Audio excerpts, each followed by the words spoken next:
धर्मो रक्षति रक्षितः। जो धर्म की रक्षा करता है, धर्म स्वयं उसकी रक्षा करता है। मैं आपको एक कहानी सुनाता हूं। ये कहानी महाभारत के वन पर्व से है, जब पांचों पांडव कौरवों से बचकर अज्ञातवास में इधर उधर भटक रहे थे।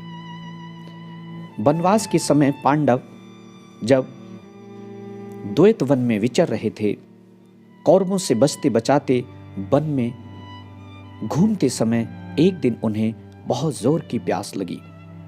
धर्मराज युधिष्ठिर ने वृक्ष पर चढ़कर इधर उधर पानी के लिए अवलोकन किया तो उन्हें एक स्थान पर कुछ हरियाली और जल के संकेत दिखाई पड़े।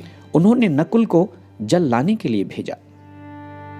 नकुल उस स्थान की ओर चल पड़े जहां उनके भ्राता ने उन्हें बताया था। वहां उन्होंने एक सरोवर देखा। थोड़ी दूर जाकर उन्हें स्वच्छ जल से पूर्ण एक सरोवर मिला, किंतु जैसे ही वे सरोवर में जल पीने उतरे, उन्हें अज्ञात एक वाणी सुनाई पड़ी, इस सरोवर का पानी पीने का साहस मत करो, इसके जल पर मैं पहले ही अधिकार कर चुका हूं। पहले मेरे प्रश्नों का उत्तर दो, तब जल पीना। नकुल बहुत प्यासे थे। उन्होंने उस बात पर, जिसे एक यक्ष कह रहा था, ध्यान नहीं दिया। लेकिन जैसे ही उन्होंने सरोवर का जल मुख से लगाया, वैसे ही निर्जीव होकर पृथ्वी पर गिर पड़े। इधर नकुल को गए बहुत देर हो गई थी, तो युधिष्ठिर ने सहदेव को भेजा। सहदेव को भी उसी तरफ जहां सरोवर था इशारा किया कि वहां जाकर देखो। सहदेव को भी सरोवर के पास यक्ष की वाणी सुनाई पड़ी। उन्होंने भी उस पर ध्यान न देकर जल पीना प्रारंभ कर दिया और वे भी नकुल की तरह प्राणहीन होकर पृथ्वी पर गिर पड़े। इसी प्रकार धर्मराज ने बाद में अर्जुन को भेजा। अर्जुन भी वहां पहुंचे। यक्ष ने अर्जुन से भी वही प्रश्न किया जो उनके भाइयों से किया था। अर्जुन ने भी ध्यान नहीं दिया और उन्होंने जैसे ही जल पीने की कोशिश की, वो भी मूर्छित होकर पृथ्वी पर गिर गए। युधिष्ठिर ने उनके बाद भीम को भेजा। भीम का भी वही हाल हुआ जो उनके भाइयों का हुआ। क्योंकि यक्ष सबसे प्रश्न पूछता था, वो लोग ध्यान नहीं देते थे और जैसे ही जल पीने की कोशिश करते और वो पृथ्वी पर मूर्छित होकर गिर जाते। इस प्रकार बारी बारी से आए और उनके भी सभी भाइयों की यही दशा हुई। बहुत देर हो गई। जब जल लाने गए, कोई भाई नहीं लौटे। तब बहुत थके होने पर भी स्वयं युधिष्ठिर उस सरोवर के पास पहुंच गए। अपने देवोपम भाइयों को प्राणहीन पृथ्वी पर पड़े देखकर उन्हें अपार दुख हुआ। बहुत देर तक भाइयों के लिए शोक करके अंत में वे भी जल पीने को उद्यत हुए, क्योंकि उन्हें भी प्यास लगी थी।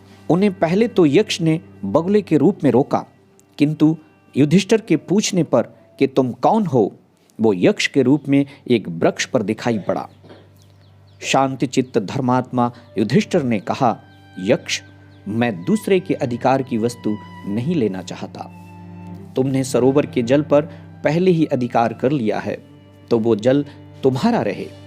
तुम जो प्रश्न पूछना चाहते हो पूछो, मैं अपनी बुद्धि के अनुसार उनका उत्तर देने का प्रयत्न करूंगा। यक्ष ने अनेकों प्रश्न पूछे। यक्ष के प्रश्नों के युधिष्ठिर ने सभी प्रश्नों का उचित उत्तर दिया।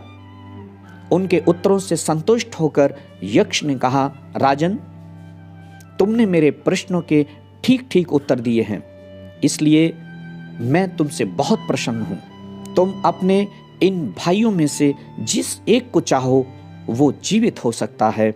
बोलो, मैं किसको जीवित कर दूं? युधिष्ठिर बोले, आप मेरे छोटे भाई नकुल को जीवित कर दें। यक्ष ने बड़े आश्चर्य से कहा, तुम राज्यहीन होकर वन में भटक रहे हो, शत्रुओं से तुम्हें अंत में संग्राम करना है। ऐसी दशा में अपने परम पराक्रमी भाई भीमसेन अथवा परम वीर योद्धा धनुर्धर शस्त्र यज्ञ चूड़ामणि अर्जुन को छोड़कर नकुल के लिए क्यों व्यग्र हो? धर्मराज युधिष्ठिर ने कहा, हे यक्ष, राज्य का सुख या वनवास का दुख तो भाग्य के अनुसार मिलता है, किंतु मनुष्य को धर्म का त्याग नहीं करना चाहिए। जो धर्म की रक्षा करता है, धर्म स्वयं उसकी रक्षा करता है। इसलिए मैं धर्म को नहीं छोड़ूंगा। यक्ष ने कहा, ऐसा क्यों?